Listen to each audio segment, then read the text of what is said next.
Listo, entonces vamos a empezar a grabar. Buenas tardes para todos otra vez. Y vamos a continuar con el tema de lo que es la sentencia. Estábamos hablando, ahí está Elena, la coordinadora que está conectada con nosotros en este momento. Uy, qué alegría. Pero que no. Voy a estar por aquí un ratico, listo. Está muy bien, doctora. Hágale, Elena, que es bienvenida. Listo, bienvenida. Le pido un favor para que silenciemos los micrófonos y no haya interrupciones. Estoy de acuerdo con Giovanni. Muchas gracias. Muchachos, entonces, ¿qué? La sentencia. Vimos los tipos de sentencia y vimos los efectos de la sentencia. Vamos a mirar hoy el contenido de la sentencia según lo que está estipulado en el Código General del Proceso. Tengamos en cuenta de que ese contenido de la sentencia que vamos a ver está, o sea, lo que vamos a ver hoy está relacionado directamente al procesal civil, ¿sí? Si usted quiere saber sobre el contenido de la sentencia en el procedimiento penal o laboral u otra rama jurisdiccional, pues entonces ya nos toca analizar dentro del Código Procesal respectivo, ¿listo? Entonces ahora vamos a fijarnos únicamente en lo que es el Código General del Proceso. Específicamente vamos a analizar el artículo 280 del Código General del Proceso, que habla del contenido de la sentencia, ¿sí? Entonces, lo primero que vamos a decir es que la sentencia se divide en dos partes. La parte motiva, ¿sí? La motivación de la sentencia, y la parte resolutiva, donde está la decisión del juez, ¿sí? Todas las sentencias tienen esas dos partes, parte motiva y parte resolutiva. Esa parte motiva existe para darle cumplimiento al principio procesal de la motivación de las decisiones, ¿sí? ¿Por qué ocurre esto? Porque si el juez no motiva las decisiones, fácilmente pueden darse decisiones arbitrarias, ¿sí? Basadas en prejuicios, política, religión, etcétera, ¿sí? Entonces, cuando le exigimos al juez que la decisión tiene que estar motivada, eso minimiza la posibilidad de las sentencias arbitrarias o las sentencias dadas con base en cuestiones diferentes a lo que se exige dentro del derecho. Vamos a mirar primero, dígame. ¿Qué pasa, Daniel, en estas sentencias que uno ve de las altas cortes, donde ellos le piden el concepto a universidades, institutos, a profesionales, todo eso? ¿Eso en sentido es para que ellos tengan un apoyo o simplemente es una mera liberalidad de la institución o de la corte? Eso es como en los trabajos de investigación cuando se pide el estado del arte. ¿Qué significa eso? Que usted tiene que mirar cómo está la situación en el medio, ¿sí? ¿Cuál es la opinión aquí, la opinión acá? ¿Qué es lo que opinan estos? Para identificar cuál es el concepto como general que se tiene sobre ese tema. Entonces, la Corte toma ese concepto y toma lo que dicen las personas como base de la discusión, ¿cierto? Ya después la Corte mira cuáles son los cargos que se hacen contra una ley determinada o contra lo que sea que se esté demandando y interpreta la ley, la Constitución, hace el desarrollo que considera necesario y da la decisión. Algunas veces esos conceptos que se emiten son los que la misma Corte utiliza como base para desarrollar el tema, ¿sí? Bien sea atacándolos o bien sea apoyándolos, porque digamos eso es una forma de escribir. Por ejemplo, en los ensayos, cuando uno le piden un ensayo implica tener dos o más autores y contraponer las visiones de los autores con la visión propia para yo, digamos, atacar a los autores o para yo basarme en uno y luego atacar el otro, ¿sí? Eso es una forma del desarrollo, pues, del conocimiento, en el cual usted trata, como el método científico, de confirmar o infirmar una tesis. ¿Listo? Entonces, ese es, digamos, el punto de partida que tiene la Corte. Pero esas sentencias que vos decís son las sentencias de la Corte Constitucional. Las sentencias dentro del civil no exigen el concepto o participación de nadie diferente al juez, ¿cierto? Entonces, si vos mirás sentencias de la Corte Suprema de Justicia, no tienen esas participaciones que del procurador, que de bienestar, que de nada, ¿sí? Si bien el juez en civil puede pedir un informe a una entidad, nunca se trata de esos informes como un concepto en el cual la persona dice, yo opino esto, yo creo esto, nosotros tenemos esta visión. No, eso no pasa dentro del civil. Eso pasa en la Corte Constitucional. Juan, ¿me iba a decir algo? Sí, señor. Entonces, bien, gracias por esa apreciación. La otra pregunta que tengo es, ¿cómo se entiende entonces, Daniel, que si bien es cierto la sentencia como tal tiene que estar desligada de todo tinte político, ideológico, que pueda entorpecer la sana decisión, la sana crítica de los que juzgan? ¿Cómo se entiende, por ejemplo, que en una corte uno dice, no, es que 4 son liberales y 2 son conservadores, entonces como son 3 liberales y 2 conservadores, lo más seguro es que esa ley la nieguen, porque es una idea liberal. Entonces, ¿eso cómo se puede entender? Venga, miremos el tema y enseguida volvemos a esa pregunta. Déjeme la pregunta ahí con un pincito agarrada y ya van a ver. ¿Listo? Miremos el artículo 280, inciso primero. Este artículo 280, inciso primero. Mire que dice, la motivación de la sentencia deberá limitarse al examen crítico de las pruebas, con explicación razonada de las conclusiones sobre ellas. Esta es la primera parte. La primera parte de la motivación de la sentencia es este pedazo. La sentencia debe limitarse al examen crítico de las pruebas, con explicación razonada de las conclusiones sobre ellas. Aquí en este punto tenemos que irnos al derecho probatorio y tomar dos principios del derecho probatorio. El primer principio es el de libre apreciación de la prueba. ¿Qué dice este principio? Que el juez es libre para valorar las pruebas, pero esa libertad, esa autonomía que se le da al juez para valorar las pruebas, tiene un pequeño límite. Y es que el juez es libre para valorarlas dentro de los criterios de la sana crítica. ¿Qué es lo que uno puede definir como sana crítica? La sana crítica es una mezcla entre la ciencia, la lógica y las reglas de la experiencia. Es decir, que el juez va a fallar teniendo en cuenta cómo valora las pruebas, pero las pruebas tienen que ser valoradas conforme a la lógica, a la ciencia y a las reglas de la experiencia. ¿Qué es eso de las reglas de la experiencia? ¿Eso qué es? Todas las personas, cuando crecemos y nos desarrollamos en un entorno, ganamos experiencias que nos permiten determinar dentro de ese entorno algunas costumbres o formas sociales. Por ejemplo, acá en Antioquia somos exagerados cuando hablamos, ¿sí? Utilizamos mucho la exageración dentro del lenguaje. Entonces, por ejemplo, una persona dice, te lo he dicho 50.000 veces. Esa expresión no significa de que la persona ha repetido eso en efecto 50.000 veces, sino que significa que la persona reiteradamente en varias oportunidades lo expresó.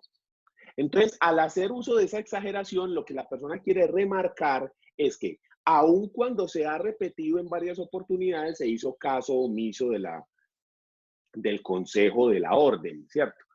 Entonces, una persona, digamos, extraña al lenguaje que utilizamos aquí en Medellín, podría sorprenderse y decir, lo ha dicho 50.000 veces. O sea, usted ha mandado 50.000 correos electrónicos, o lo ha dicho así, pero, o sea, pues ya después del tercero ya era suficiente. Por ejemplo, en laboral ya era suficiente para un despido sin justa causa. Pero no, una persona, digamos, criada y nacida acá, entiende esa forma de hablar y dice, no, la persona lo que quiere es remarcar que se ha repetido. ¿Sí? Entonces, esas son las reglas de la experiencia, lo que nos permite determinar algunas cosas. Ustedes han visto que hay personas que tienen facilidad para detectar las mentiras. ¿Cómo? Porque la persona mira el lenguaje no verbal, entonces que si mira hacia arriba, que no sé qué, que si lo está inventando, que si mira hacia abajo está recordando, que si la persona empieza a sudar, que si no sé qué, porque a esa persona seguramente le ha tocado entrevistar a mucha gente y ha empezado a detectar los comportamientos anormales que ocurren cuando una persona miente. Entonces la persona por medio de su experiencia ya sabe eso. Entonces esas son las reglas de la experiencia. Las reglas de la lógica, pues sabemos todos qué es lo posible y qué es lo imposible, ¿cierto? Nadie puede estar en dos sitios al mismo tiempo. Sí, los límites de la lógica y la misma ciencia. Uno tampoco puede ir en contra de lo que es posible físicamente dentro de la valoración de la prueba, ¿ok? Sí, como la teoría de la bala mágica, pues, que mató a Kennedy. quien no sepa de qué le estoy hablando, cuando mataron al presidente John F. Kennedy en el 69, en el 69 o en el 66. Bueno, ahí déjalo tarea, Google. Se nombró una comisión especializada para determinar qué era lo que había ocurrido. Esa comisión lanzó un estudio que tiene como 13 tomos. 63. ¿Qué fue lo que pasó? 63, gracias Juan. Como 13 tomos que dicen por qué fue lo que pasó con la muerte del tipo. Quien no sepa, en los libros de historia está que a Kennedy lo mató una sola persona, ¿sí? Un señor que se llamaba... Ay, ya me olvido. Juan, Google otra vez. Entonces, se supone que ese tipo fue el que Lee lo mató Harvey solo. Oswald. Lee Harvey Oswald. Lee Harvey ¿Sí? Oswald. ¿Cuál es el problema? Que a Lee Harvey Oswald lo apresan, ¿sí? Y cuando lo están trasladando de la comisaría a la cárcel, alguien llega y lo mata, ¿sí? Un señor Ruby lo mata. Entonces ya no había de proceso penal que seguir porque ya el supuesto homicida está muerto. Pero sin embargo se hizo una investigación. El problema con la muerte de Kennedy es que se cree que fueron más de una persona los tiradores, las personas que estaban disparando. Porque hubo no sé cuántos disparos en un periodo muy corto de tiempo, como unos 6, 7, 8 segundos, y fuera de eso hubo varios heridos. El señor viajaba en un carro convertible, entonces él viajaba en la parte de atrás, aquí a la derecha viajaba él, a la izquierda la esposa, el conductor y otra persona adelante, ¿sí? Hieren a la persona de adelante, lo hieren a él, a los otros dos no les pasa nada, pero a la persona de adelante, ¿sí? Que va adelante en el carro, le meten un tiro acá por la espalda. Luego hay un tiro en una pierna, luego hay un tiro en la muñeca así subiendo. Entonces se dice que la bala le pega acá, luego se desvía, le pega en la pierna y luego sube y le pega en el brazo, ¿sí? Y después se desvía y mata a Kennedy. Una sola bala. No, pero eso Por es una eso, historia de no creer. sí, no, y es la teoría oficial, se llama la teoría de la bala mágica, ¿sí? Esa, digamos, ahí la cuestión es que eso no lo hizo un juez, sino que se contrató un grupo de expertos para que hicieran la teoría oficial de qué fue lo que pasó. Ese fue Magneto, profe. Magneto. Exactamente. Y entonces, ¿qué es lo que ocurre en ese caso? Si eso hubiera sido un juez, ese juez está valorando esa prueba, obviamente en contra de las reglas de la sana crítica y de las reglas de la lógica y de la ciencia. O sea, es que eso no es lógico que un objeto inanimado como una bala pueda hacer esa trayectoria. O sea, no es posible. Entonces, dentro de un juicio, esa teoría no podría ser tenida en cuenta, ¿cierto? La cosa es que quien realizó la teoría, pues no era un juez y no era para llevarla a juicio, sino como para que quedara en el libro de historia de qué fue lo que pasó. ¿Ya? Entonces, el primer principio que les dije del derecho probatorio es la libre apreciación, que el juez es libre para valorar las pruebas, que el juez no está sometido a la política ni está sometido a una religión, a un gobierno, a una ley, a nada. El juez es libre para valorarlo, siempre y cuando valore las pruebas de acuerdo con las reglas de la sana crítica. ¿Listo? El segundo principio de probatorio que vamos a utilizar en este caso es el principio de valoración conjunta de la prueba. ¿Cómo funciona el principio de valoración conjunta? El juez tiene que valorar todas las pruebas como en un sistema, en un engranaje, donde todas encajen perfectamente. El juez no puede valorar las pruebas individualmente únicamente, sino que además de individual, tiene que valorarlas todas en conjunto. ¿Sí? Porque, ¿qué ocurre si yo digo que una persona va manejando un carro, que va en exceso de velocidad, que va en estado de embriaguez, que se salta el semáforo en rojo, que efectivamente atropella a Pedro? Entonces haga el favor de condenar a Juan a los perjuicios de tanto. Sí, pero hay una prueba que dice que Juan ese día estaba por fuera del país. Esa sola prueba desarmoniza todas las otras. ¿Sí? Ya no encaja. Claro. Porque todas las pruebas deben armonizar como en un conjunto de engranajes. Con una sola prueba que no lo haga, con una sola prueba en la cual desarmonice el sistema, ahí tenemos un problema serio. Entonces el juez tiene que valorarlas todas en conjunto y mirar si efectivamente todas funcionan como un sistema. ¿Listo? Esos dos principios hay que utilizarlos cuando miramos este punto, de que el juez debe, dentro de la motivación de la sentencia, limitarse al examen crítico de las pruebas con la explicación razonada de las conclusiones sobre ellas. Cada una y en conjunto, todas por igual. ¿Listo? Ya siendo las 4:20, vamos a llamar a lista, que les había dicho que tenemos que llamar a lista para llevar un control de calidad de lo que llevamos en Qué bien, profe. las clases. ¿Yo sube algún puntico en la nota? Imagino que sí. Depende, ¿su nota es de cuánto? ¿De 0.5? Le podríamos subir a 0.55. Uy, tan querido. Espérame que ya no encuentro el... Aquí está. Entonces, al el listado. Sí, el listadito de nosotros. Dame un segundito aquí que lo busco.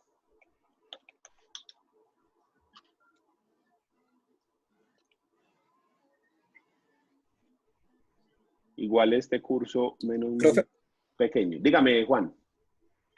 Profe Elena, qué pena, Daniel. ¿Está por ahí la profe Elena? ¿Se fue? Elena. ¿se fue? Hola. Hola, Elena, hola. buenas tardes. ¿Cómo? Buenas tardes. ¿Cómo estás? ¿Qué han dicho en la universidad de nuevo, profe Elena? ¿Cómo de qué? De apertura de la universidad, de bajada de la matrícula, todo eso. La parte financiera, yo sí no participo en esas reuniones, entonces no les sabría decir. El calendario 2022 sí va a tener modificaciones porque se elimina la semana de las fiestas universitarias. Y vamos a ingresar un poquito más tarde, no el 22 de julio. Eso está en proceso de aprobación, ya la otra semana se les notificará el cronograma. Los cronogramas van en la página institucional, admisiones, normatividad, cronogramas. Por el momento este va igual. Okay. Gracias. Listo. Listo, a ver, Juan Diego, no vino. Juan Fernando Penagos. Hola, Arroyave. Sí, hola, profe, presente. Listo, Brady, que lo escuché ahorita. Sí. Stephanie. Stephanie, el Carmen no está. Sí, profe, esa sino que no le prende el micrófono. Ya. Sí, ahí está. Ahí haciendo así, pues desesperada. No, tranquila que ya la vi. Natalia es que estaba Gaviria. Cambiándole el nombre. Qué pena. Natalia Gaviria. Ahí está. Presente. John Freddy estaba ahorita. Me pareció. Sí, hola, ¿cómo estás? Muy bien. Estefanía López. Hola, profe, presente. Listo. Giovanni, también habló ahorita. Presente, profe. Sebastián Restrepo. A Sebastián sí no lo he escuchado hoy. No, entonces Sebastián no. Y María Alejandra Saldarriaga. Yo, profe. Listo, perfecto. Muy bien, entonces continuemos. Entonces ya estábamos diciendo que la parte emotiva tiene 2 puntos. El primer punto, la exposición de la valoración de las pruebas, y ya dijimos cómo se valoran, teniendo en cuenta esos 2 principios del derecho probatorio. Listo. El segundo punto es lo que nos trae a continuación el Código Penal del Proceso, y dice: los razonamientos constitucionales, legales, de equidad y doctrinarios estrictamente necesarios para fundamentar las conclusiones, exponiéndolos con brevedad y precisión, con indicación de las disposiciones aplicadas. Entonces, en ese punto, tenemos que tener en cuenta que el juez hace el análisis jurídico y que ese análisis jurídico está dado por esa lista que nos dan ahí, que no es una lista al azar. Mire que en la lista se menciona específicamente los razonamientos constitucionales, luego los legales, luego los de equidad y luego los doctrinarios. Primero los constitucionales, porque si miramos la pirámide de Kelsen, en toda la cúspide está la Constitución, norma de normas. Entonces, lo primero que tiene que hacer el juez es revisar la Constitución, ¿sí? De ahí revisar los fundamentos jurídicos, las leyes que están por debajo de la Constitución. Y luego los fundamentos en equidad y los fundamentos doctrinales. Ahí lo que nos llama poderosamente la atención es que en ninguna parte dice justicia. En ninguno de esos habla que el juez tiene que fallar en justicia. O la verdad, o allá la verdad. En equidad.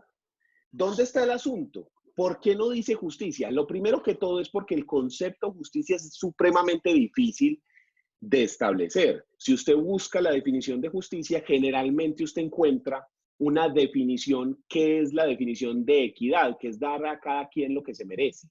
Esa definición fue acotada por un jurisconsulto romano que se llama Ulpiano. Ulpiano definió la equidad como dar a cada quien lo que se merece, ¿sí? Entonces, si yo trato de definir justicia, ese concepto es supremamente difícil de definir. De eso hay tesis de filosofía, de derecho, hay escritos los que usted quiera hablando de qué es la justicia, cómo es la justicia. Como más fácil se ve, es relacionado con el término equidad, el de dar a cada quien lo que se merece o darle a cada quien lo suyo. Entonces el juez tiene que basarse en esa equidad y no en el término más complejo que sería justicia. ¿Listo? Entonces, el juez, primero, debe tener en cuenta la Constitución. Segundo, la ley. Tercero, la equidad. Y cuarto, la doctrina. Y ahí debe exponer cuáles son los fundamentos jurídicos en los cuales él se basó para tomar la decisión. O sea que la parte emotiva contiene primero la valoración de las pruebas y luego la valoración jurídica que se hace del problema, la interpretación de la ley que se hace. ¿Listo? Entonces, en ese punto sería donde la Corte Constitucional utiliza los conceptos de las otras personas, pero mire que dentro del civil solamente se exige el análisis de las pruebas y el análisis jurídico, no dice nada más. Entonces, otra vez, Juan, volviendo a la pregunta, mire que el contenido específico de la sentencia dentro del derecho procesal civil no da cabida, no da espacio a algo diferente a lo que dice el código. Más si cuando uno lo lee, dice, la motivación de la sentencia debe limitarse, o sea que no debería contener nada más, al examen crítico de las pruebas con explicación razonada de las conclusiones sobre ellas, y a los razonamientos constitucionales, legales, de equidad y doctrinarios estrictamente necesarios para fundamentar las conclusiones, exponiéndolos con brevedad y precisión, con indicación de las disposiciones aplicadas. El juez siempre deberá calificar la conducta de las partes y, de ser el caso, deducir indicios de ella. Esto es lo único que contiene. Mira que dentro de ese artículo no me habla de factores externos. Entonces, respondiendo a la pregunta que me habías hecho antes, la sentencia tiene que limitarse a eso y no contiene exámenes adicionales o agentes externos. Las sentencias dentro de civil, comercial, agrario y familia, que son las que regulan el Código General del Proceso. ¿Quedó respondido? Yo entiendo. Sí, profesor, yo entiendo eso perfectamente. Entonces, ¿cómo se explica que la Corte, con un mismo concepto, con un mismo problema, la Corte de Oro haya dicho una cosa y la Corte ahorita diga otra cosa sobre lo mismo? Ahí está el problema de la libre apreciación que yo te decía antes. Te dije que el juez es libre para valorar las pruebas, siempre y cuando se base en las reglas de la lógica, de la ciencia y de las reglas de la experiencia, pero él es libre de valorar. Él puede tomar las pruebas de una forma o de otra, ¿sí? Y además, a eso usted le tiene que sumar con el momento histórico en el que se dio esa corte y el momento histórico actual, ¿sí? Hay momentos diferentes. Yo también te podría decir que en la supuesta Corte de Oro, que es la de los 90, finales de los 90, en derecho de familia eran unos retrógrados. ¿En qué momento se empezó a avanzar en el derecho de familia? A partir del 2000, cuando se empezó a reconocer que los compañeros permanentes tienen derecho a la seguridad social, que los compañeros permanentes tienen derecho de herencia y de porción conyugal, que los compañeros permanentes pueden ser del mismo sexo, ¿sí? Que puede haber matrimonio igualitario, que puede haber adopción igualitaria. Todos esos derechos se desarrollaron de la década del 2000 para acá, ¿sí? Incluso del 2010 para acá. Entonces, mira que también a veces tiende uno a endiosar ciertas personas que aunque hicieron un trabajo excelente, muchas veces uno, precisamente porque eso es pasado, porque algunos ya han fallecido y todo, se sube a un pedestal que tampoco es cierto, que si bien fueron muy buenos en lo que hicieron, tampoco es la cúspide del conocimiento en derecho. O sea, se hicieron cosas muy buenas y se siguen haciendo cosas buenas. Y también ha habido errores mortales, ¿sí? Por ejemplo, la Corte Constitucional con el aborto dijo que no, que sí, que no, que sí, ¿sí? O con la dosis personal. Entonces uno dice, ay, no, pero es que mire esas sentencias y eso. Sí, pero es que el momento histórico dio que habían decisiones súper llamativas, súper importantes sobre las que ellos tomaron partida y participaron. Y a hoy en día también. Por ejemplo, a mí las decisiones que me marcaron y con las cuales yo me identifico son las que yo te acabé de contar en derecho de familia, ¿sí? Y si nos vamos hasta más atrás, pues uno puede decir cuando se permitió el voto de la mujer, en fin, cuando se abolió la esclavitud. O sea, hay diferentes tipos de momentos históricos donde se dan ese tipo de desarrollos. Es como decir, ¿quién es mejor? Gracias. Messi, Pelé, Maradona. Pues es que todos en su momento fueron muy buenos. Y es muy difícil comparar unos de atrás con unos de ahora, porque entonces no falta el que dice, no, es que Pelé fue mejor. Sí, pero es que en ese entonces se jugaba diferente a como se juega ahora. Sí, entonces cada uno fue el mejor en su momento. Entonces, ese es el punto. Ok, Daniel, gracias. Listo. Profe, ¿me podría repetir en el del análisis jurídico que iba la Constitución, la ley?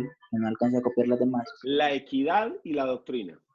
Listo, gracias. Constitución, ley, equidad y doctrina. ¿Sí? Doctrina es el desarrollo que se hace, digamos, en la literatura jurídica. La jurisprudencia es el desarrollo que se hace en las sentencias de los jueces, que no aparece ahí, pero la jurisprudencia está por otro lado, donde se habla del precedente judicial, que es obligatorio cuando hablamos del precedente judicial vertical o horizontal, ¿sí? Precedente judicial vertical son las decisiones del superior jerárquico. Precedente judicial horizontal es las decisiones del mismo juzgado. Giovanni, ¿qué nos estás mostrando aquí? Ah, sí, lo de los razonamientos constitucionales, legales, de equidad y doctrinarios. Ahí está en el artículo 280 del Código Nacional del Proceso. Dígame. Profe, pero entonces los conceptos jurisprudenciales no hacen parte de ese análisis crítico propiamente. Sí, lo que pasa es que no están definidos aquí en este artículo. Mira que en el artículo acá que nos está compartiendo Giovanni no aparece el término jurisprudencia.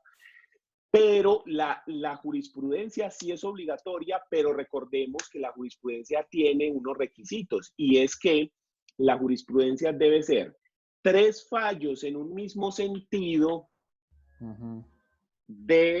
para que se vuelva obligatorio. Bien sea el horizontal, que es el mismo mío, las sentencias que yo he hecho hacia atrás, o el precedente judicial vertical, que es el que ha hecho el superior jerárquico.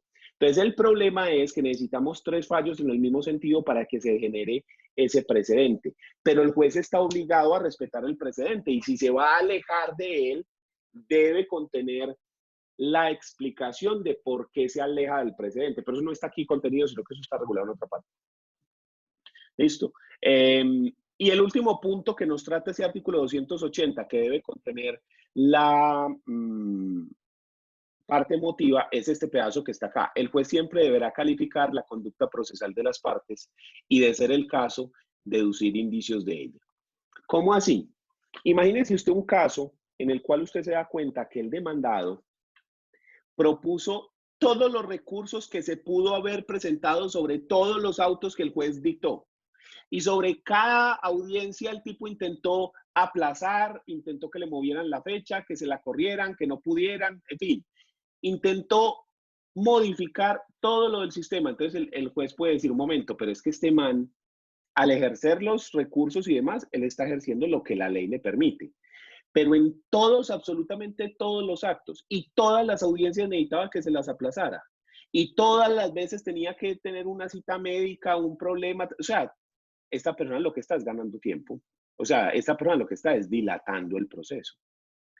Aún sabiendo que eso no se podía modificar y que se estaba tomando la decisión de manera correcta, la persona insistía en reponer y apelar y otra vez y una cosa y la otra.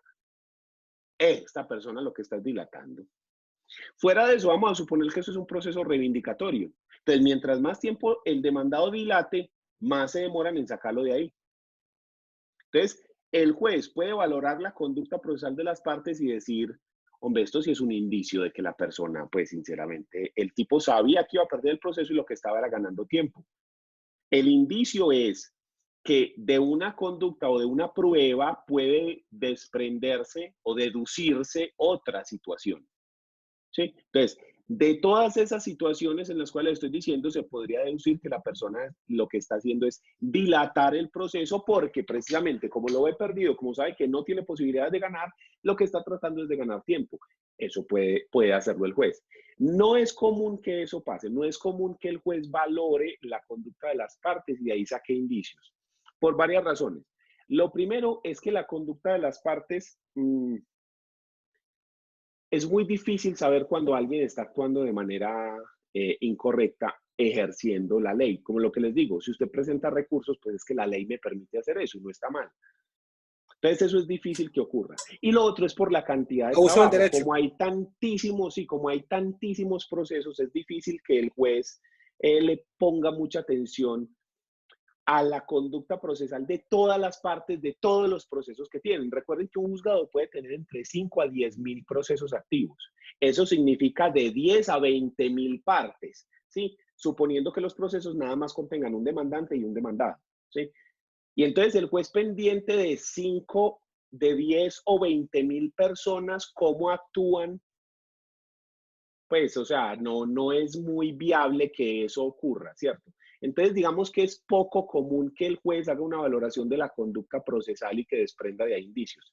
Sin embargo, si es un caso insigne, si es un caso que llama poderosamente la atención, donde hay prácticas raras, el juez sí puede hacer eso. Como lo que ocurrió en el caso Colmenares, que ustedes ven que todos pedían pruebas y todos presentaban, entonces había como 3 autopsias diferentes, entonces hacían un peritaje y se llamaban otros 3 peritos y entonces había testigos falsos y había testigos verdaderos y había de todo, ¿cierto? Entonces el juez de esa conducta procesal, de esas pruebas falsas, pruebas que de ahí el juez puede decir un momento, aquí a esta conducta nos lleva a decir que esto o que lo otro, ¿cierto? Entonces, la parte emotiva contiene esos 3 elementos. El primero, la valoración de las pruebas. El segundo, la exposición de las razones jurídicas. Y el tercero, la valoración de la conducta de las partes y se podría desprender indicios de ahí. Y el indicio es un medio de prueba. Entonces, ¿qué significa que el juez puede desprender indicios de la conducta de las partes? Quiere decir que de ahí hay pruebas que el juez puede tener en cuenta para valorar y tomar la decisión. Esa es la parte emotiva de la sentencia. Esta es la parte más importante de la sentencia porque como ahí es donde se exponen las razones por las cuales se toma la decisión, eso es lo que usted va a atacar cuando se solicita un recurso de apelación o incluso cuando se va a casación. Ahí es donde el juez puede cometer los errores de hecho y los errores de derecho, que son las causales de casación, que los vemos más adelante, ¿sí? Entonces, esa parte hay que pararle bolas porque ahí es donde está la clave para los recursos de reposición o los recursos de apelación. ¿Alguien tenía una duda o un comentario? Daniel, en tu experiencia como litigante, uno cuando vaya terminando el proceso antes de la sentencia, ¿uno ya huele que perdió, ganó o eso es incierto? No, es muy incierto, la verdad. El último caso en el que yo dije aquí no hay forma de perder este caso, esto está imposible o sea, es que no, yo tengo todas las pruebas, la persona no tiene nada, fuera de eso le decretaron un desistimiento tácito en la demanda de reconvención, o sea, yo iba ganado y de pronto salió con que perdí el proceso y yo me quedé como, ¿qué? O sea, el juez salió con una rara que la verdad nos sorprendió a todos. Sí, incluso hasta el demandado salió muy sorprendido de ahí. Es un proceso reivindicatorio, ¿sí? Que yo les he contado que había un gringo que compró una propiedad y que ta. Y en ese proceso reivindicatorio hay una persona que está en la casa en este momento y es la que estamos tratando de sacar de la casa. La persona aduce ser la poseedora, pero no presentó ninguna prueba. Es más, mi cliente presentó que hasta el día de hoy mi cliente paga valorización, servicios, los impuestos prediales, la administración de la casa, todo eso. Y la persona aún así insiste en que ella es poseedora, ¿sí? Todos los testigos corroboraban esta versión. Nosotros presentamos los recibos de todo ese tipo de cosas. Ella tuvo como 2 o 3 oportunidades judiciales en las cuales defender su derecho y no lo hizo. Entonces yo dije, este caso no se puede perder. O sea, es que vamos ganados. Y de lo que decía el juez y de la forma como actuaba, yo decía, no, pues este man no va a dar la razón. Y al final resultó que no, pero tampoco la declaró a ella poseedora, sino que simplemente dijo, no se logró demostrar que el señor sea el dueño de la casa. Y tampoco se logró demostrar que ella fuera poseedora. Por lo tanto, no se conceden las pretensiones. Entonces nos quedamos apelar como, de una. ¿qué? Claro, de una y mismo se presentó la apelación, pero todos nos quedamos como, ¿pero qué? ¿De qué estás Plop, hablando? como Condorito, plop. Sí, exactamente. O sea, todos nos quedamos plop porque fue increíble. Incluso el demandado solicitó una prueba de inspección judicial para que el juez fuera a la casa y se diera cuenta de que ella sí era la poseedora. El juez le negó esa prueba. Y entonces el abogado apeló diciendo, no, un momentico, usted me está negando la prueba, me está negando el derecho de defensa, yo necesito esa prueba. Y el juez dictó sentencia sin esa prueba, basándose en que por allá hay un articulito en un inciso que dice que si el juez de primera instancia falla y todavía falta por practicar una prueba, se puede practicar en la segunda instancia. Sí. Pero ¿Pereza por o qué? ejemplo, ¿Como para el pereza procesal? demandado puede ser, pero para el demandado esa prueba pudo haber sido fundamental. Imagínese que fuera una casa normal, una casa de una sola planta, y cuando usted va, resulta que ya es una casa de 2 plantas, que le pusieron reja, le cambiaron el tejado, le hicieron arreglos, mejoras, le cambiaron los pisos, los baños, las paredes, le hicieron claraboya, le pusieron mármol, una verdad que era la casa que costaba 100 millones, ya vale 500. Eso es una clara prueba de que la persona es un poseedor de justo título y buena fe. Entonces, al negarle esa prueba, le está negando una prueba fundamental. ¿Sí me entendés? Profe, Entonces, no sé. Dígame. pero si no tomo en cuenta esa prueba, la decisión, o sea, la sentencia como tal, no se podía decretar, solicitar la nulidad de esa sentencia, porque si viola el proceso, si violó una prueba, evadió una prueba, está Pues violando sí, el derecho al. pero lo que yo te digo, Freddy, que hay un articulito por allá que dice, no me acuerdo ni siquiera ya cuál es, que el juez hasta lo leyó en la sentencia, que si a la hora de fijar la decisión, el juez le falta por practicar una prueba porque se está apelando, en la segunda instancia se resuelven las dos cosas. Es decir, se resuelve la apelación de la sentencia y se resuelve si hay que practicar la prueba o no, lo cual es muy estúpido en ese artículo, porque, a ver, si la parte principal de la sentencia, que es la motivación, lo primero que dice es el análisis sobre las pruebas, y hay una prueba que no se valoró que puede llegar a ser una prueba clave, pues es que ahí tenemos una defensa. O sea, ahí estamos de acuerdo de que eso daría para la nulidad del proceso. Pero lo que te digo, el juez se basó en que hay un artículo que permite hacer eso. O sea, la verdad es muy descabellado, pero por eso le digo, uno saber cómo va a fallar el juez. Yo pensaba que ese juez era muy bien, que el tipo era muy conocedor. Cuando falló así, yo me quedé como, uy, pero entró en la mala bueno, pues, contigo. pues tampoco en la mala, pero digamos que sí se queda uno como extrañado, como, hey, pero ¿este man qué le pasó? ¿O qué? ¿O es que estaba como cansado? ¿O fue que no le entendí lo que dijo? ¿O él no entendió lo que nosotros? O sea, se queda uno como, hey, pero ¿por qué? ¿Sí me entendés? Pero bueno, esa es la profesión. Esperar a ver qué resuelven en segunda instancia. El problema es que ya llevo más de un año esperando la segunda instancia y la señora sigue viviendo en la casa. Sin pagar impuestos, ni predial, ni administración, ni nada. Entonces mi cliente... Y eso no suspende términos. No, sí, sí, pero la cosa es que mi cliente está perdiendo plata porque es que él es el dueño de la casa y entonces él tiene dos opciones. O sigue pagando el predial para una propiedad que él no está, que él no tiene, de la cual no se usufructúa, incluyendo la administración, incluyendo declarar renta sobre eso. Pero él no posee la casa, él no la tiene. Entonces, si él deja de pagar esos impuestos y la otra persona lo empieza a pagar, ahora sí va a tener argumentos para decir que es poseedor. Entonces estamos en una situación grave. No, le toca seguir. Ya metió la mano, que meta todo el brazo. Profe, la ventaja es que ese lanzamiento va a ser muy gratificante para usted. Pues esperemos que sí, porque no falta sino que la corte también salga con algo raro y le toque uno ir hasta, es que la corte, el tribunal, le toque uno ir hasta la corte y ahí sí se pone el dulce a mordiscos. Profe, ya abrieron que virtualmente algunos procesos, ¿no? Escuché que hoy abrían virtualmente procesos que tenían ya próximos Pero vencimientos, solamente es procesos, pero solamente es procesos que tienen que ver con derechos de tutelas y de penales que están ahí para vencerse, como legalizaciones de captura, esas cosas que tienen esos términos tan cortos. Sí, habeas corpus, todas esas cosas. Pero nada de lo que es los procesos normales, pues no, nada de eso.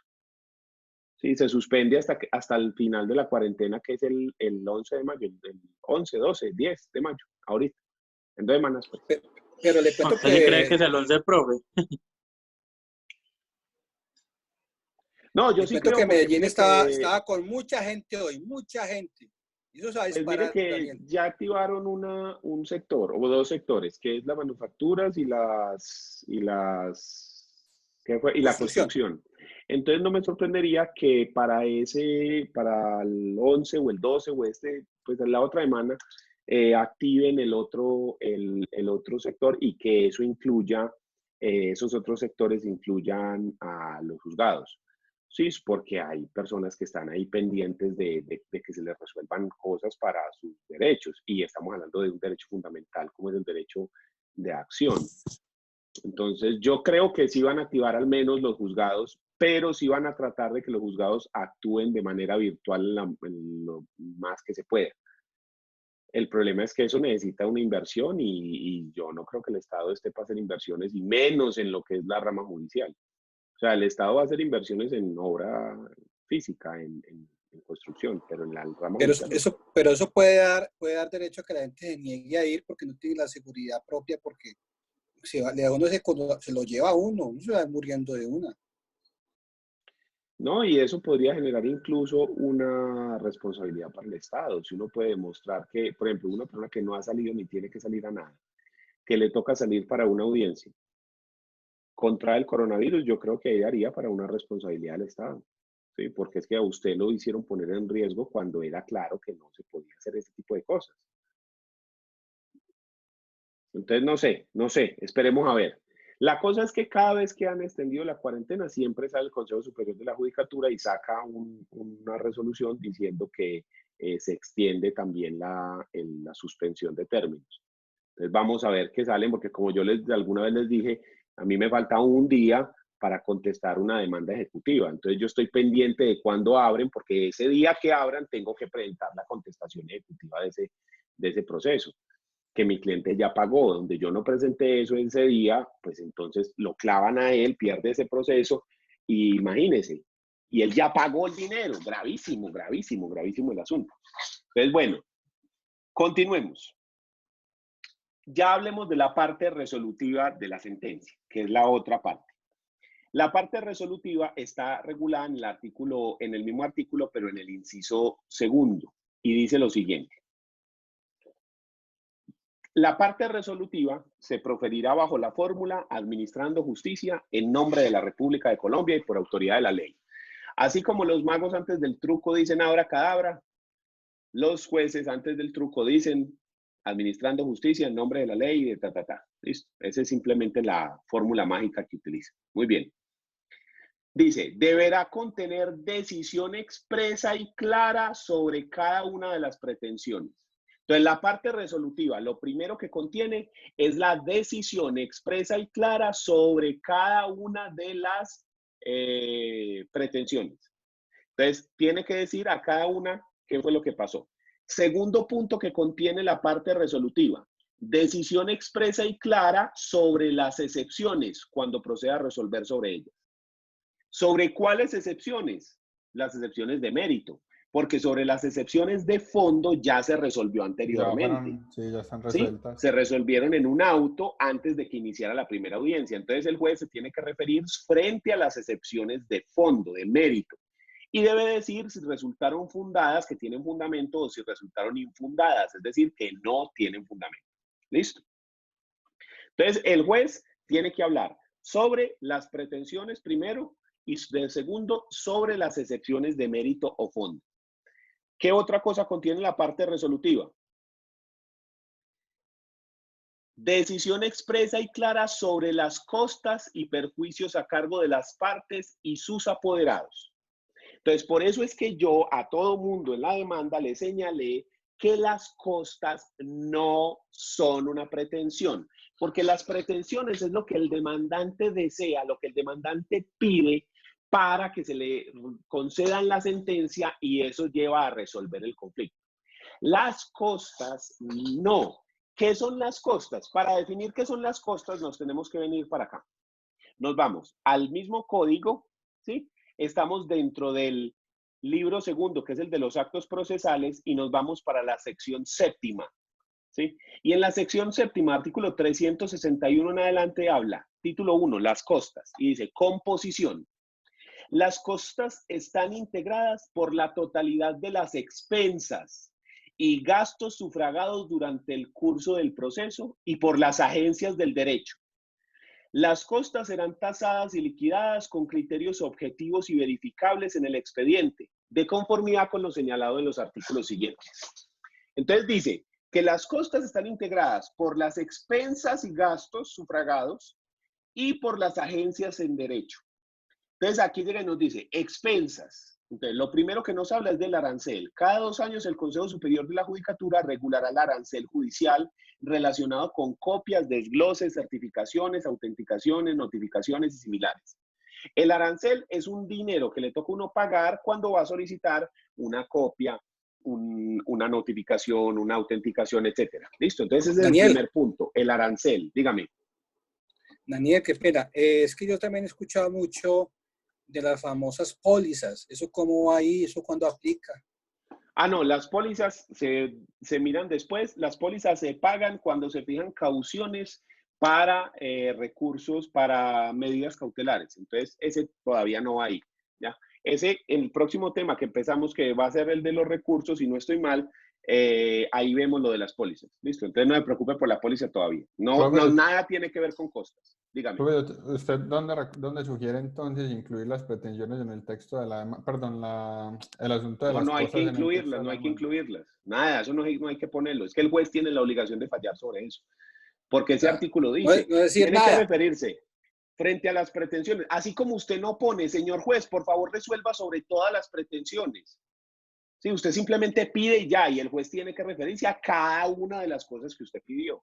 Y tiene que referirse frente a cada una de las excepciones. Y tiene que referirse frente a las costas. Y conceder las costas no se consideraría como que el juez estuviera fallando ultrapetitamente. No, porque el juez tiene que hablar sobre las costas. Además, eso no es nada. Espérese y verá. Lo primero es lo que ya le dije. Las expensas son lo que, de las costas contiene las expensas. Y el primer punto de las expensas es el arancel judicial, que es, si usted va a pedir una copia, 500 pesos por hoja, cosas así. O sea, eso no es nada. Sigamos mirando donde sí se va poniendo peludo el asunto. Segundo punto, que son de las expensas. Primero, lo del arancel. Segundo, los honorarios de auxiliares de la justicia y su cobro ejecutivo. El juez, de conformidad con los parámetros que fije el Consejo Superior de la Judicatura y las tarifas establecidas por las entidades especializadas, señalará los honorarios de los auxiliares de la justicia cuando hayan finalizado su cometido o una vez aprobadas las cuentas mediante el trámite correspondiente, si quien desempeña el cargo estuviera obligado a rendirlas. ¿Cómo así? Dentro de los procesos, a veces es necesario utilizar personas para que desempeñen ciertos oficios. Estas personas las llamamos auxiliares de la justicia. ¿Cómo qué? Usted necesita un secuestre, una persona que coja los bienes, los tenga y los guarde hasta que se resuelva qué hacer con ellos. Yo sí auxiliar, profe. Sí, ¿en qué cosa, Juan? En la parte contable, he sido perito contable en la toma de una información contable para un proceso por ejercicio ilícito de monopolio rentístico del Estado. ¿Y cuánto ha sido lo máximo que te han pagado por hacer eso? Qué pena la pregunta.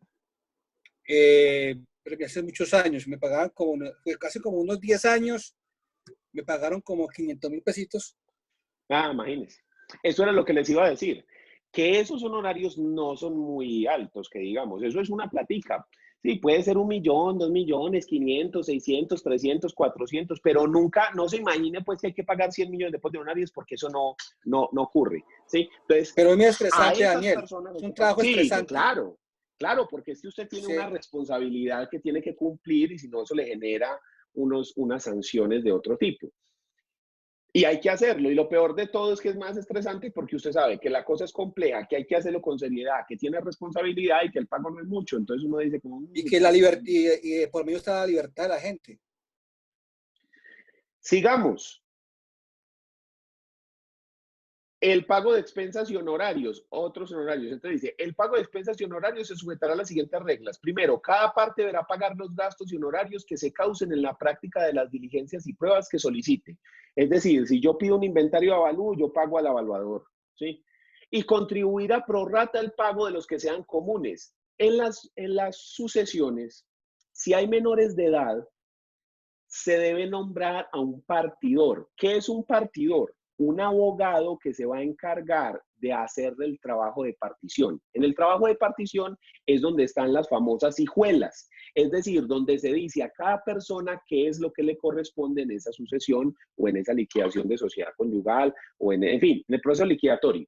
Entonces, ejemplo, el partidor llega y dice, partida primera, para Juan Diego, por herencia, un apartamento tan, para Andrés, por herencia, tan. ¿Sí? Entonces, el partidor se va a encargar de repartir el dinero a los herederos, los legatarios, que son las personas que no son herederos, pero que mediante testamento se les dejó algo, un legado, los acreedores del muerto, ¿sí? Los cónyuges o compañeros permanentes que están pidiendo porción conyugal o gananciales. Entonces, el partidor se encarga en ese trabajo de decir a cada uno qué es lo que le corresponde de esos bienes.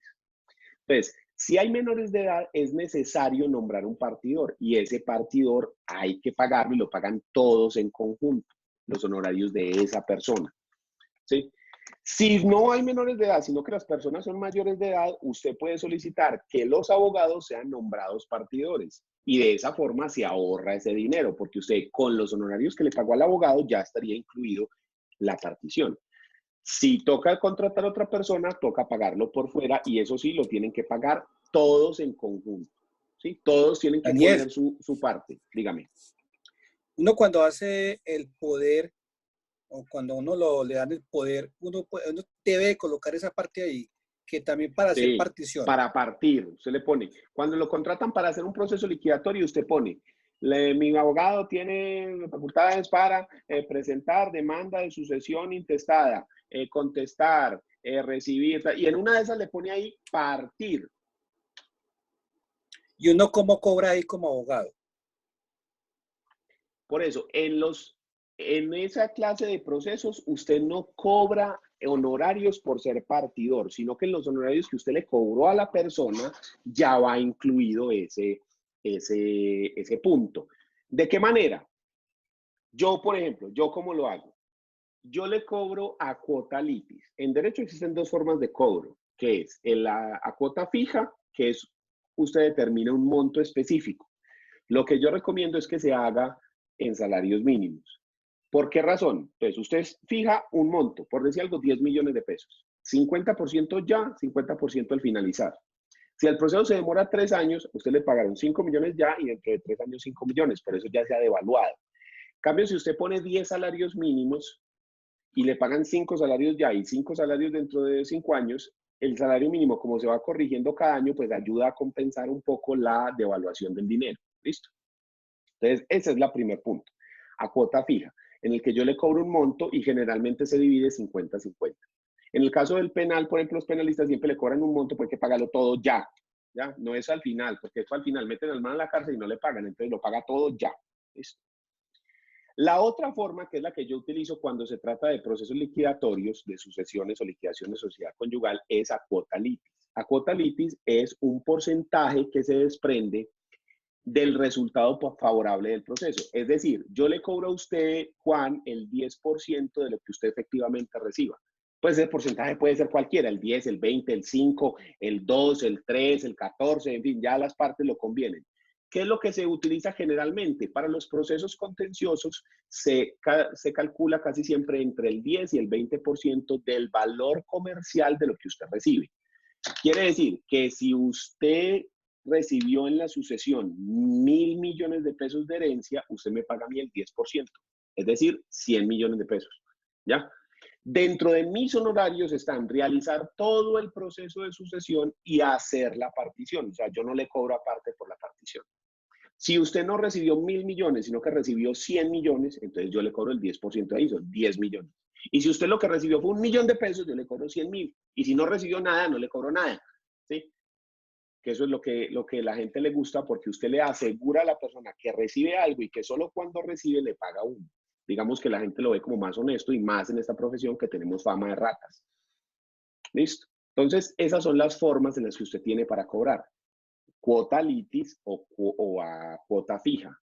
Depende de la clase de proceso, usted debe cobrar de una forma o debe cobrar de otra. ¿Cierto? Entonces, ese honorario no va incluido ahí. ¿Entendido? Sí, señor, gracias. Listo. Pero, ¿qué es lo que sí contienen esos honorarios de esas personas? Lo que dice aquí el código. Entonces, estábamos viendo el artículo 368. Mírenlo pues, digamos. Entonces dice, segundo, los honorarios de los peritos serán a cargo de la parte que lo solicitó.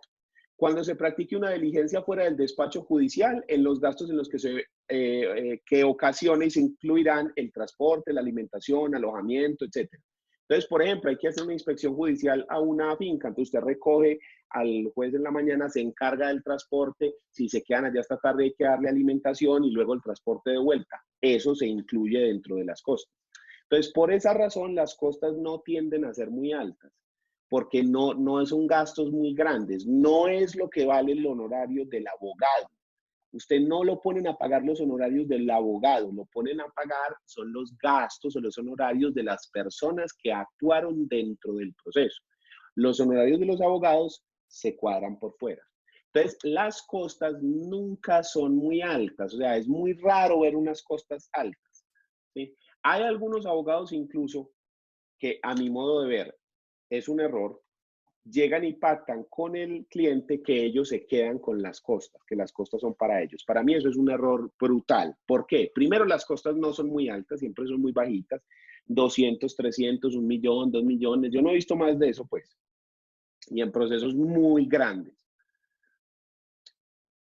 Y entonces llegan y dicen, vea, Andrés, yo me quedo con las costas. Listo. Entonces, en la sentencia dice, se condena entonces al señor Brady José de Cogollo a pagar por concepto de costas la suma de 3 millones de pesos. Entonces Andrés dice, listo, esos 3 millones de pesos son míos. Don Brady, a ver, ¿cuándo me va a pagar? Y Brady no paga. Entonces, ¿qué le toca hacer a uno? Demandar en un proceso ejecutivo para poder cobrar los 3 millones de pesos.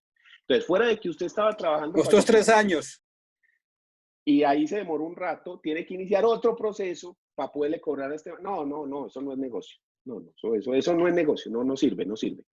A mi modo de ver, no sirve, Entonces, no ¿qué se sirve ese hace? tipo. ¿Que se pierda la plata o qué? Ah, no, ya el cliente verá si la cobra o si no la cobra, o si la cobra con otro, o ya eso ya es problema de él. Generalmente en esa clase de procesos donde hay costas que valgan la pena, los procesos son tan grandes que a la gente le importa un pepino esas costas. Sí, porque si yo en la sucesión recibí 3.000 millones de pesos de herencia, que había que pagar 3 millones de pesos de costas. Sí, la gente no le para bolas a eso. Sin embargo, habrá procesos que sí. Yo sé que, por ejemplo, en laboral es una práctica más común eso de las costas. Ya ahí sí toca hablar con el profe de laboral y mirar cómo se cobra ya y cómo se cuadra con esas cosas. Ya eso es un tema que ya sí no manejo yo, entonces ya sí toca mirarlo en otro punto. Entonces, por eso, cuando estábamos hablando de cuál es el contenido de la sentencia, tenemos en la parte emotiva la resolución, el análisis sobre las pruebas, el análisis jurídico, el análisis sobre la conducta de las partes. Y en la parte resolutiva, la decisión expresa y clara sobre las pretensiones, la decisión expresa y clara sobre las excepciones, la decisión sobre las costas. Y el mismo código menciona en el artículo 281, que es el que estamos revisando, perdón, en el artículo 280, que cuando la sentencia sea escrita, ya se los muestro, además de lo que vimos acá en este último inciso, cuando la sentencia sea escrita, deberás tener una síntesis de la demanda y la contestación. En las sentencias orales no es necesario, pero en la sentencia escrita sí. ¿Cuándo se da sentencia escrita? En los procesos verbales, cuando está terminando la audiencia inicial o la audiencia de instrucción y juzgamiento, el juez da el plazo, que es de 20 minutos a cada una de las partes para que se hagan los alegatos. Una vez terminados los alegatos de conclusión del demandante y del demandado, el juez puede decretar un receso de hasta 2 horas. Durante ese receso, lo que va a hacer el juez es intentar construir la sentencia oral. Vencido el receso, si el juez logró llegar a la sentencia, ya sabe cómo es que va a fallar, entonces abre la audiencia y da la sentencia de forma oral que debe contener lo que acabamos de ver. O sea, el juez de forma oral va a expresar todo lo que vimos, parte resolutiva y parte emotiva. Profe, sí, profe, dígame. Qué pena decirle. Entonces uno cuando, por ejemplo, necesita tener el soporte de un documento para acreditar alguna situación ante alguna entidad, y si es oral, ¿uno cómo hace? Hace una grabación y vea lo que dijo el juez. ¿O cómo sí, hace? Y se solicita cuando termina la audiencia, usted solicita la grabación y puede solicitar que se transcriba la sentencia. Eso fue algo que las personas no tuvieron en cuenta, que los legisladores no tuvieron en cuenta cuando pensaron en este código. Que la sentencia, al prestar mérito ejecutivo y al hacer tránsito a cosa juzgada, puede utilizarse o es necesario que se utilice en otras entidades y en otros juzgados. Por ejemplo, al prestar mérito ejecutivo, con la misma sentencia yo puedo demandar en proceso ejecutivo. Pero entonces, ¿qué presento yo como el título? El CD con la grabación. Y eso no lo tuvieron en cuenta, de que la sentencia, además de decir la oral, debía quedar en un documento. Entonces, lo que se ha hecho hoy en día es que usted, además de solicitar la copia en un CD o en una USB, debe solicitar la transcripción de la sentencia. Y eso se demora pues 2 o 3 semanas, mientras alguien se sienta a transcribir la sentencia. ¿Sí? Y si es muy larga, ¿quién hace eso? bueno, ¿Quién hace eso? el secretario o el escribiente, o sea, listo, alguno de listo. los funcionarios del juzgado. Sí, se sienta a transcribir la demanda. ¿Qué es lo que dice Giovanni? Si no alcanza en ese tiempo, es después de los 10 días. Sí. Entonces, si dentro de las 2 horas que el juez dio de receso no alcanzó a construir la sentencia de forma oral, entonces lo que hace el juez es anunciar el sentido del fallo, es decir, quién ganó, quién perdió, y dentro de los 10 días siguientes, él da la sentencia escrita, que esa nos resuelve los problemas que estábamos hablando ahorita. Pero en esa sentencia escrita, además de la parte emotiva y la parte resolutiva, el código nos dice que debe tener una síntesis de lo que aconteció en la demanda y en la contestación. Una síntesis, no hay que darle copiar y pegar a la demanda y a la contestación, sino una síntesis de ambas. Solamente esto opera para la sentencia escrita. Entonces, digamos que la diferencia entre las dos es ese pedacito, esa síntesis que se va a hacer entre uno y el otro. Daniel. Muy bien. Dígame. Digamos, yo estuve, ahora hace poco estuve en un proceso y el proceso se ganó. Sí. Y dieron una hojita oficio, eso es lo que dieron. Si uno quiere solicitar, porque el juez habló, pues, una hora hablando, todo lo Sí. que él dijo el juez, eso debe quedar escrito, ¿cierto? Porque él leyó. ¿No puede pedir eso o no? Eso queda ya internamente para el juzgado. No, no, no. Usted lo puede pedir siempre y cuando sea parte de la sentencia. Es que volvemos a lo mismo. El legislador, al pensar en la celeridad por encima de cualquier cosa, que los procesos se resolvieran rápido por la congestión, creó entonces este sistema oral que todo el mundo dijo, ¡ay, qué maravilla! Esto es una belleza, qué berraquera. Ay, María, esto es lo mejor. Pero no se tuvieron en cuenta esas cosas, que es que cuando usted está haciendo ese análisis, usted habla y puede decir muchísimas cosas en un minuto. Y eso usted lo puede utilizar para llevarlo a otras entidades, ¿sí? Entonces, que en la sentencia como tal debería quedar plasmada en un escrito, así sea que el juez la lea en la audiencia, pero quedar en un escrito que se le pueda entregar a las partes, para que además de la grabación, las personas conserven un documento físico impreso con el contenido de la decisión, ¿cierto? Pero eso no se tuvo en cuenta, porque si usted le lleva ese disco a la gente de registro para que ellos actúen de conformidad, ellos no le van a aceptar eso. Entonces usted tiene que solicitar la transcripción del asunto. Entonces ahí es donde empieza el problema, ¿cierto? Ahí es donde está la situación. Entonces, Daniel, grave el asunto. Listo. Uno puede pedir, porque tengo entendido que todo eso queda en una filmación.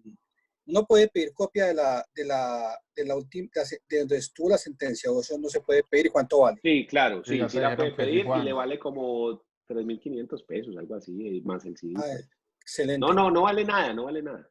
Pero usted tiene que llevar el medio que el CD o la USB o lo que sea que vaya a ¿Y utilizar. algún para grabar oficio eso. o así de viva voz? Usted puede ahí cuando se termina la audiencia pedirlo de viva voz y si no lo hacen ahí, pues le toca mediante memorial. ¿Sí? ¿Y el Lo que apoderado tiene o que uno como llevar usted, tiene demandante? que presentar el medio. El problema es que generalmente no le dan a usted la copia a menos de que usted haya pagado las expensas. Entonces, ¿qué le toca hacer a usted? Ir al Banco Popular, hacer una consignación de las expensas para el CD o lo que sea y que haya que sacar la copia esa que usted necesita y luego llevar un memorial solicitando la copia con el comprobante de haber pagado las expensas. Entonces, ¿Y lo puedo? Sí, lo puede hacer cualquier persona. Ah, ok. Cualquiera que sea pues parte dentro del proceso. Que discriminación en la causa. Sí, en realidad lo podría hacer cualquier persona del mundo porque los procesos son públicos, ¿cierto? Pero los jueces son muy caprichosos y entonces piensan que los procesos no son públicos y que solamente se le pueden dar copias a las partes dentro del proceso. Pero si nos vamos a la ley, cualquier persona en el mundo lo podría pedir una copia. Sí, porque el proceso es público, a menos que se haya dicho que el proceso no es público, como son los procesos donde están vinculados menores de edad o donde están vinculados temas de seguridad nacional. Esa clase de procesos no son públicos, sino que son privados. ¿Listo? Muy bien. Eso para lo que hablamos de contenido de la sentencia. El siguiente punto que quiero que miremos es el artículo 281 que nos habla sobre la congruencia. Véala acá, porque este artículo tiene varias cosas bien importantes. Lo primero es que la sentencia obviamente debe estar en consonancia con los hechos y las pretensiones dadas en la demanda. Por eso se llama congruencia, el principio de congruencia procesal. Dice, la sentencia debe estar en consonancia con los hechos y las pretensiones aducidos en la demanda y en las demás oportunidades que en este código contempla y con las excepciones que aparezcan probadas y hubieran sido alegadas si así lo exige la ley. ¿Sí? Eso es básico, que la sentencia tiene que referirse a lo que las partes están peleando. ¿Sí? La sentencia no puede salir con una cosa extraña, diferente a lo que las partes pidieron en excepciones y pretensiones. Hasta ahí no hay absolutamente ningún problema. La cuestión donde cambia y donde uno dice, espérese un momento, entonces ahí está el asunto, es que nosotros estamos ya muy acostumbrados a escuchar que en derecho civil no existe ni ultra ni extra petitum, ¿sí? Que a usted no le dan ni más de lo que pidió ni por fuera de lo que pidió. Eso está expresado en este artículo. Este artículo es el que contempla esa prohibición, específicamente aquí en el inciso segundo. No podrá condenarse al demandado por cantidad superior o por un objeto distinto del pretendido. Por cantidad superior a la pretendida, o sea que no se puede dar ultra petitum, más de lo pedido. O, dice el código, por un objeto distinto del pretendido en la demanda, ni por una causa diferente a la invocada. Eso es extra petitum, por fuera de lo pedido. Entonces, a usted no lo pueden condenar ni a más de lo que se pidió, ni por fuera de lo que se pidió. ¿Listo? Pero aquí es donde empieza la mente humana y colombiana a pensar de que si a mí no me dan más de lo que pedí, pues entonces pidamos mucho, ¿sí? Para que me den eso. Pero ahí está el problema. Sigue el código.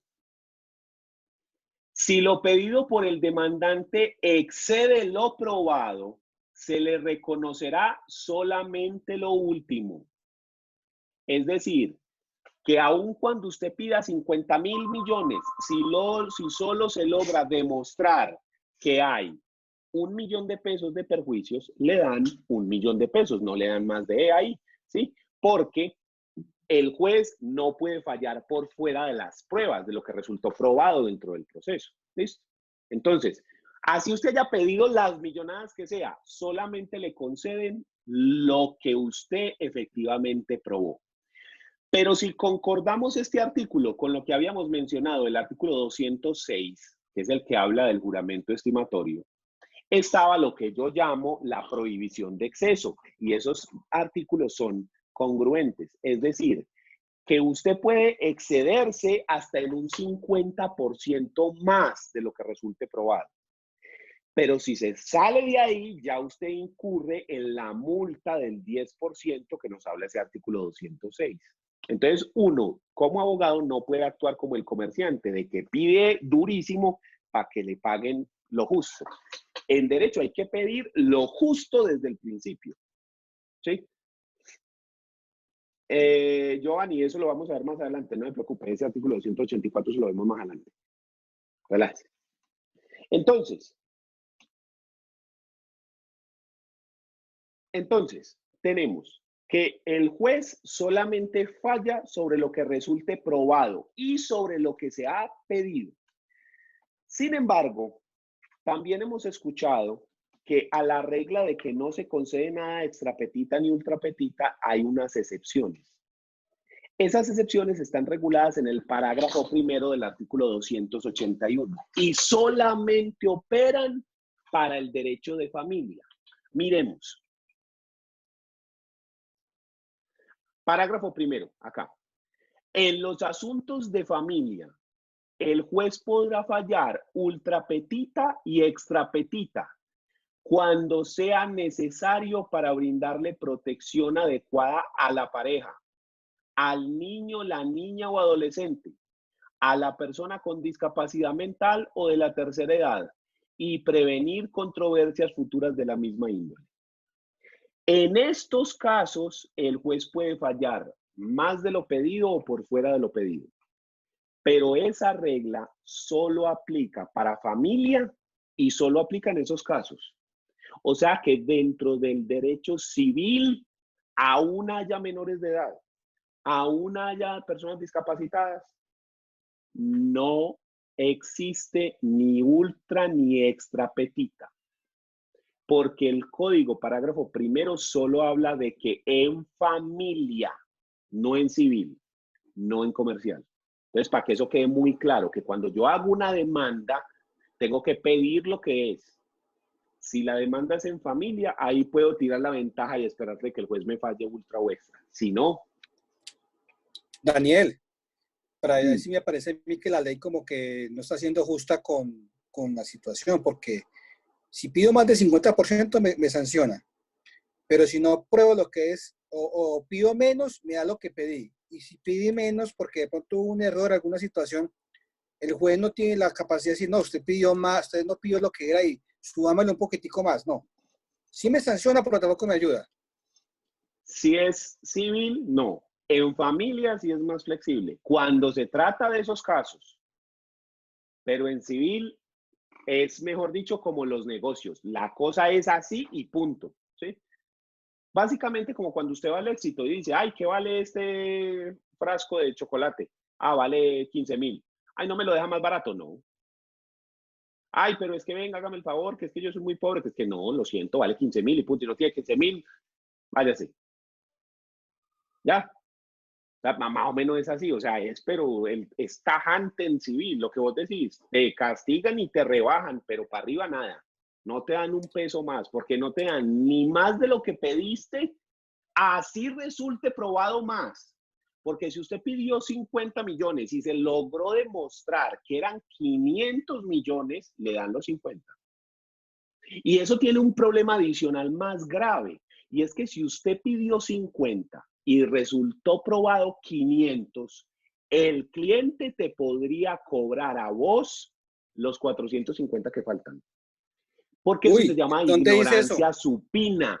¿Qué es la ignorancia supina? No saber lo que usted debe saber. Eso hace parte de la responsabilidad de los abogados. Porque usted cuando hace la demanda, usted tiene que saber pedir. Si usted no pide de manera correcta y eso le genera un perjuicio a la persona, al cliente, porque usted no supo pedir, usted tiene que asumir el perjuicio que le ocasionó. Es una responsabilidad civil contractual. ¿Sí? Depende, Daniel. Si depende de que usted se haya equivocado, de que usted haya sido negligente a la hora de hacer la demanda. Porque si el cliente me dijo a mí que únicamente era una finca y eran 20, pues usted dijo que apenas era uno, yo no sabía. Entonces ahí sí el cliente llega de perder. Sí, estamos diciendo de que hay negligencia a la hora de hacer la demanda. Si usted no supo hacer las pretensiones, usted es responsable de eso. Porque es que usted tenía que saber hacer las pretensiones. Pues es que qué más básico que la demanda dentro del proceso. Usted tiene que saber cómo se hace eso. Tiene, si no, no puede ejercer la profesión. Si usted no sabe cómo se hace una demanda o una contestación, usted no puede ejercer esta profesión, sale. Ya, así de grave es el asunto. Entonces, ojo pues con eso. Que nosotros tenemos que tener muchísimo cuidado con las pretensiones, sobre todo cuando son pretensiones económicas, porque uno está ahí exponiendo, además del buen nombre profesional, también está exponiendo el patrimonio. Esa es una de las razones por las cuales los abogados cobran caro, porque es que no es sentarse en Word a escribir pendejadas en un papel, es la responsabilidad a la que usted se está comprometiendo, ¿sí? Que es responsabilidad profesional y responsabilidad económica, civil. Entonces, no es simplemente sentarse a hacer memoriales y demandas. No, esta profesión no se trata solo de eso.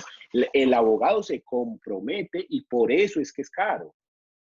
Por eso es que el servicio del abogado es caro y por eso es que uno no puede cobrar barato, porque es que estás menospreciando la profesión y usted está menospreciando que usted tuvo que estudiar aquí, bajita la mano 5 años para poder hacer ese papelito. ¿Y cómo hace uno, Daniel? Muchas veces no se valora. Para que uno le cobre caro y llega el colega de enseguida lo hace por la mitad. ¿Ahí cómo hace uno? Pues es que todos tenemos que poner nuestro granito de arena y no por debajear la profesión, ¿sí? No estamos diciendo que todos los procesos hay que cobrar 50 millones de pesos, no.